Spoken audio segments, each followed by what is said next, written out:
Now we are going to study about the CSS syntax. What all a CSS syntax will consist of. It consists of rules, properties, values, and a declaration. So we'll see what are all this for. A CSS document consists of one or more style rules. A rule consists of a selector that identifies the HTML element or elements that will be affected, followed by a series of property and value pairs. And each pair is also called a declaration. So they are saying that CSS consists of one or more style rules, and in one rule they are going to make use of a selector here. I'll just maximize it. Okay, here it will consist of a selector first. Selector is nothing but you have to mention the HTML element. So which HTML element you want to style, that HTML element you have to write it in a selector. Okay, then we will have the opening and the closing braces here.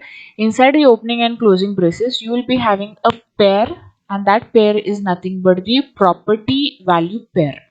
Okay, and that property value pair is known as a declaration,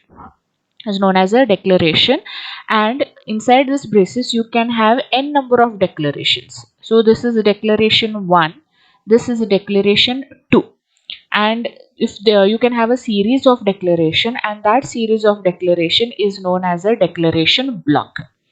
Now what is there in this declaration? Declaration is nothing but a property.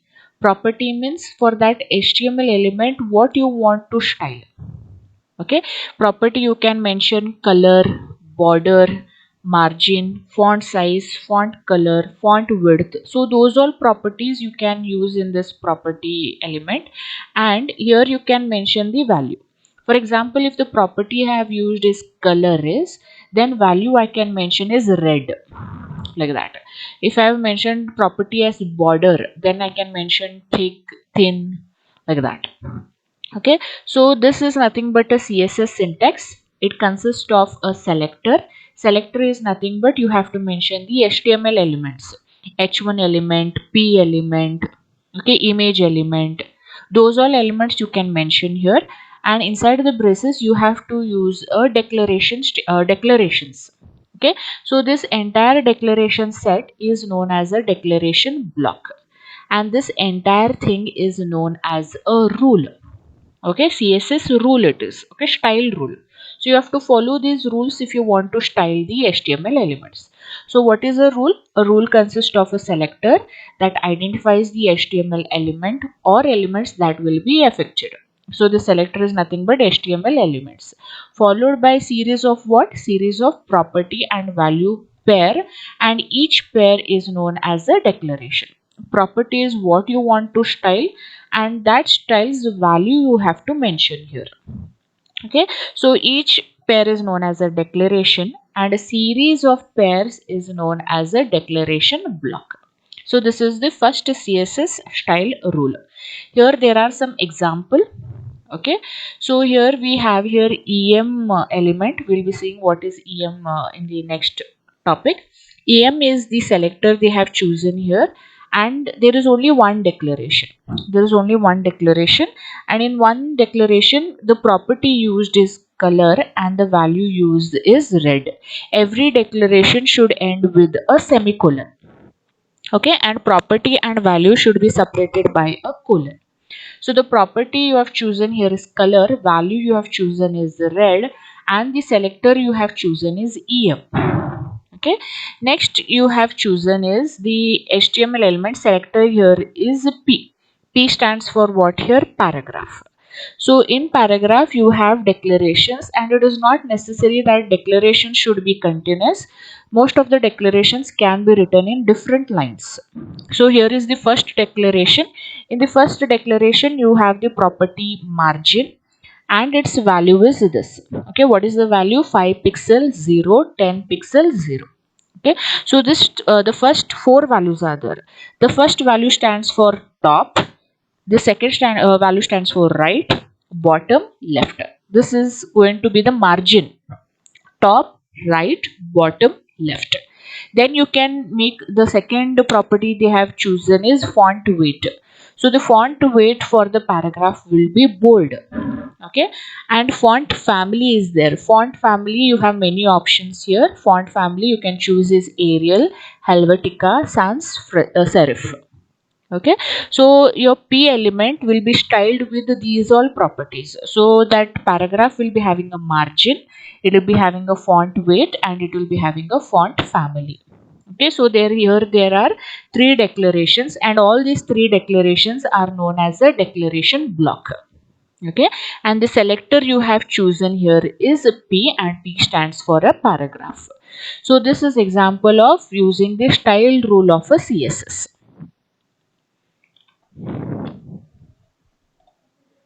Okay, next we have here is the declaration block. Declaration block is there. So we had seen what is a declaration block. A declaration block is nothing but a series of property and value pairs. Okay, the series of declarations is called the declaration block. A declaration block can be together on a single line or spread across multiple lines.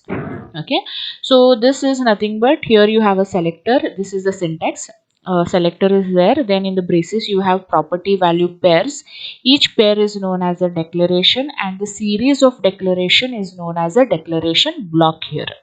Okay, what they are saying is this declaration block can be all together in a single line, or they can be spread across multiple lines. So on multiple lines you can have each declaration. The browser ignores the white spaces. Each declaration is terminated with a semicolon. Each declaration should be separated with the semicolon, they have told. And again they have given the same example. They are using the EM element. Then this is only a single declaration. Single declaration is there and it has ended with the semicolon.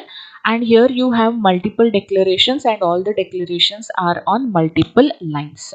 So what is a declaration? Declaration is nothing but a property value pair, and a series of declarations is known as a declaration block.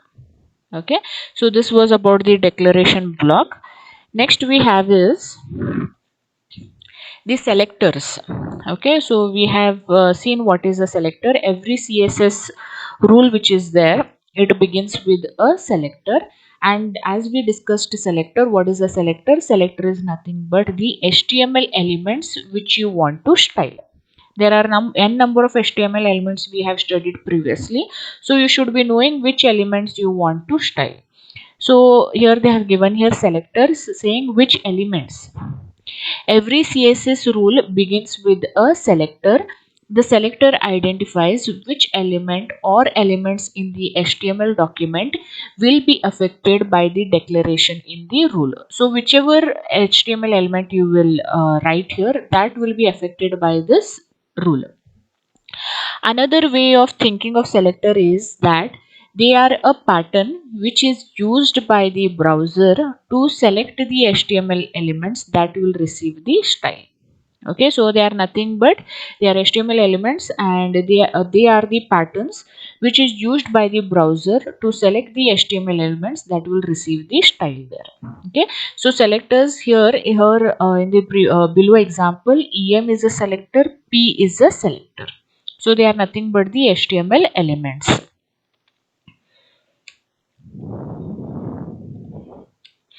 Next we have is the property.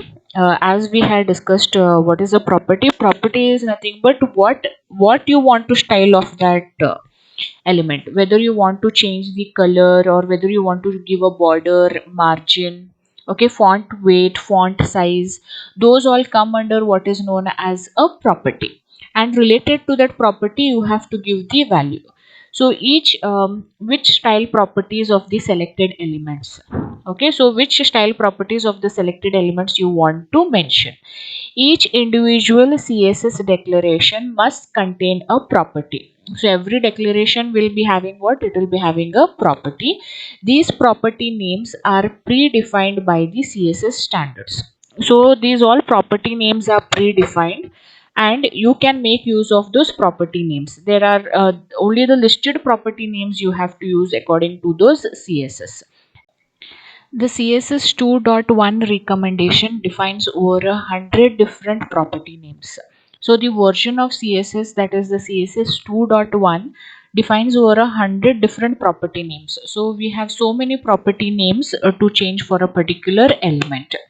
So here the same example is there, and the property used in this example is color, and the property used in this example is margin, font weight, font family.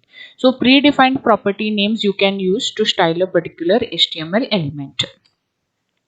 Then which are all those properties we can make use for an HTML element? That table is been given. Common CSS properties. So if you want to style a particular HTML element, you should be knowing those property names, then only you can style them. So if you want to use the properties related to fonts, okay, so you have the font properties such as font is there, font family, font size, font style, font weight, add font space. So these all properties are there related to font property. Now if you want to change the text of the that particular HTML element, if you want to style the text, so what all properties are there related to text is letter spacing, line height, text align, text decoration, text indent. Okay, then the properties related to color and background. So which all properties are there? Background, background color, background image, background position, background repeat, and then color. So these all are there which will help us to change the background and color of that HTML element. The next property is related to borders for that particular HTML element. So which properties are available? Border, border color, border width, border style, border top color, border top width, etc. So there are many properties for borders. Okay, so whenever you want to change the border of a particular HTML element, so you can make use of these. Okay, so these are all predefined, and some more properties are here. The properties names related to spacing is there, and the property names related to sizing, and the property names related to layout.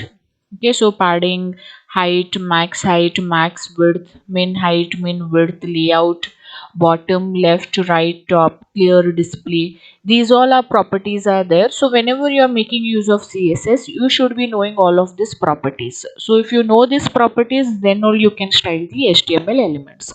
And some properties are related to list also. We had discussed about the unordered list and ordered list. There we have the list style image, list style type. So these all CSS properties you can use in a declaration. Next we have is the values. So every declaration will be having a property value pair, and previously we discussed what all properties you can use. So along with those property we should have values also, and which all values you can use for those properties, that is being discussed here. What we have here is values, what style values for those properties.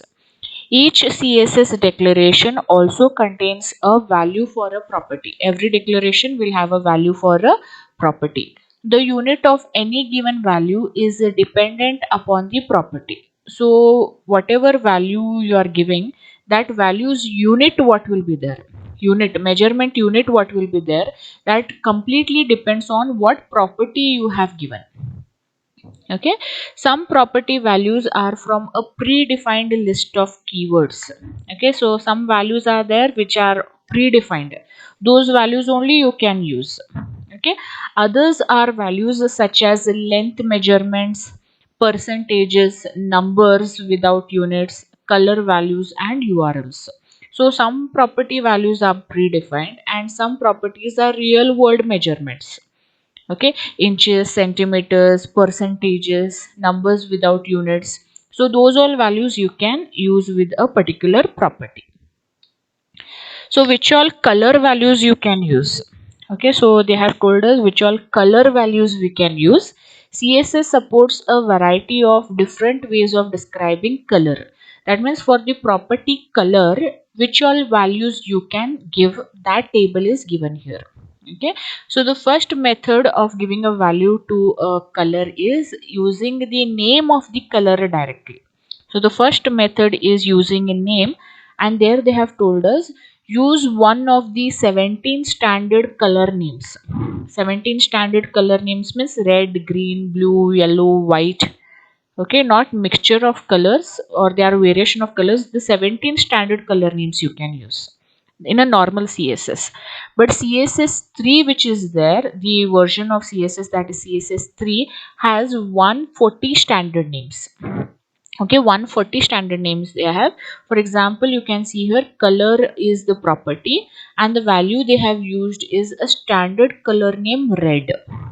Okay, otherwise you have different variations of colors. For example, here they have given color hot pink. This color is in CSS 3 only. It is not available in the normal CSS. It is available in CSS 3. For example, sky blue, dark blue, baby pink, all those variations of those standard colors come under CSS 3 and not in CSS. So the value for CSS you can use is the directly name of the color. Next method we can use is the RGB method, known as the red, green, blue method. Okay, RGB uses three different numbers between 0 and 255 to describe the red, green and blue values for the color. Okay, for example, you have here RGB, so you have to mention the red, green, blue. That mixture of red, green, blue will give us the different colors. Okay, and those values will be only from 0 to 255. Here you have RGB 25500. Next you have RGB 255 105 180. This value is for R, second value is for G, and the third value is for blue. So the color value you can give the method here is by making use of RGB. The third method you can use is hexadecimal. Hexadecimal values uses a 6-digit hexadecimal number to describe the red, green and blue value of the color. So instead of mentioning here RGB, you have to mention the hexadecimal. Each of the three RGB values is between 0 and FF. Here it was from 0 to 255, and hexadecimal consists of numbers as well as alphabets from A to F.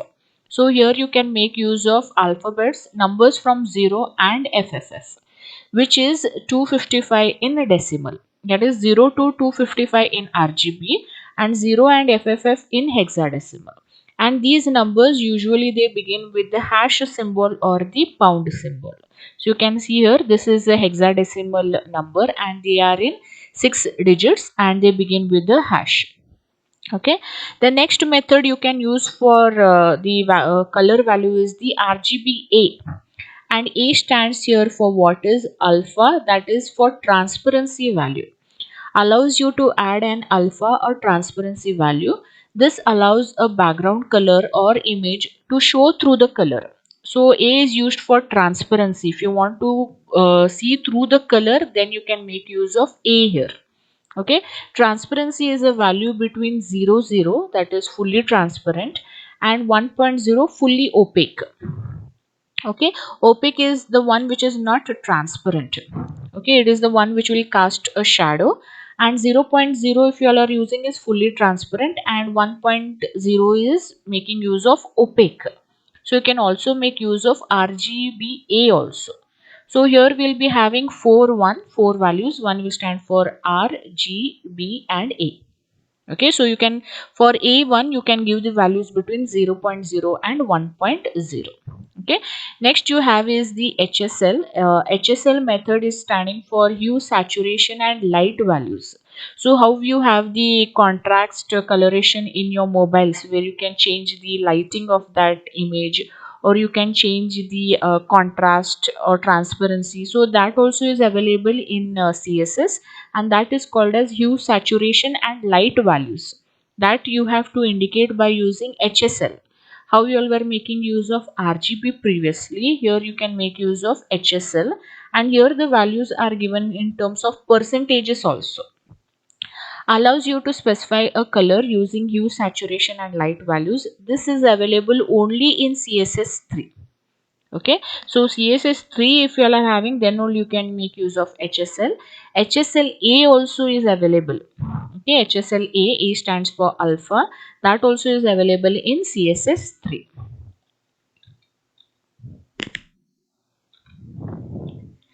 Next we have is units of measurements. So we are using values for our property. So if those values are having some units, so which are the different units which are available? There are two types of units. One is the relative unit and the other one is the absolute unit. Some of these are relative units in that they are based on the value of something else, such as the size of the parent element. So if you have some HTML elements which are nested with each other, okay, so the element which is nested inside another HTML element, that element unit will be same as that of its parent element. Okay, so relative units are the one when a particular element's unit is dependent on the unit of its parent element. That means the nesting of HTML elements is taking place here. If not relative units, then you have to make use of absolute units. Absolute units means inches, centimeters, millimeters, meters, like that. So others are absolute units in that they have real world size. That means they are independent of the other HTML elements. Relative elements are dependent on the parent element. Absolute units are independent of their parent elements and they are the real world sizes. Unless you are defining a style sheet for printing, it is recommended to avoid using absolute units. So if you all are using a style sheet for printing, then it is better to avoid absolute units, they are saying. Pixels are perhaps the one popular exception. So most of the units usually come in terms of pixels and it is one of the most popular exception. Next we will be seeing here some of the units. Okay, so the first unit we have is px. Px stands for pixel. In CSS2 this is a relative measure, while in CSS3 it is absolute measure. Okay, so in CSS2 it will be considered as a relative and in CSS3 it will be considered as absolute. So what will be the size of this pixel? If it is absolute, it will be 1 by 96 of an inch.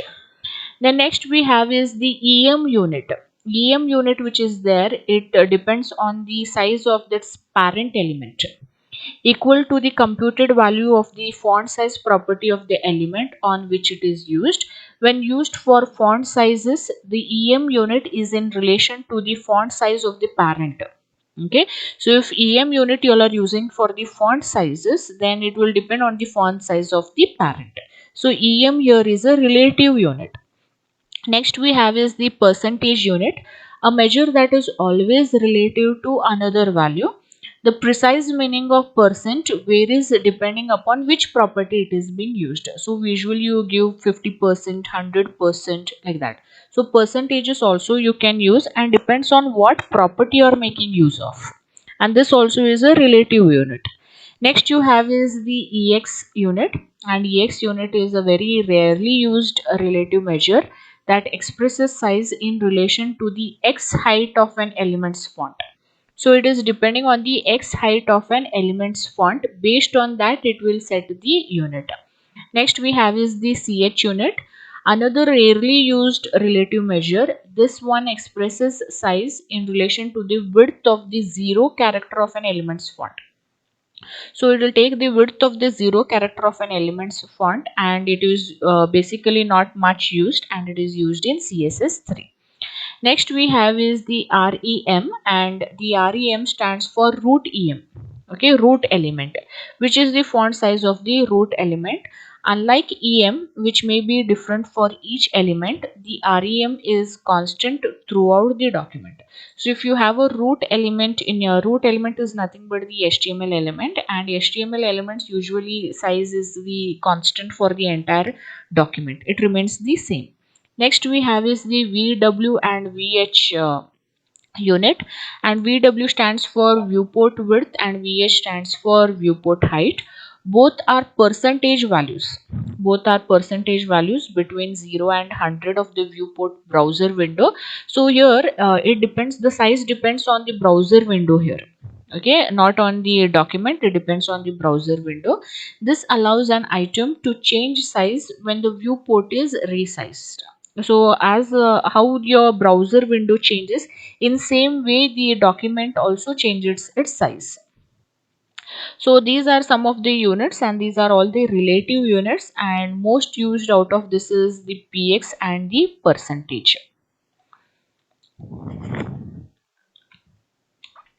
Next we have is the absolute units. In absolute units, so these are the real world units. We have IN inches, cm centimeters, mm millimeters, pt points, and this points is equals to 1 by 72 of an inch. And pc stands for pica, it is equal to the 1 by 6 of an inch. So these are the real world units which you can make use of: IN inches, centimeters, millimeters, point, and pica. Okay, so you have to just remember point stands for 1 by 72 of an inch and pica stands for 1 by 6 of an inch. Next is comments in CSS. If you all are making use of comments in your CSS document, then you have to make use of this rule. And what is that rule is, it begins with a slash asterisk and ends with an asterisk slash. And as we know, comments are usually ignored by the browser. It is only for giving additional information about that document. So this was about the CSS syntax.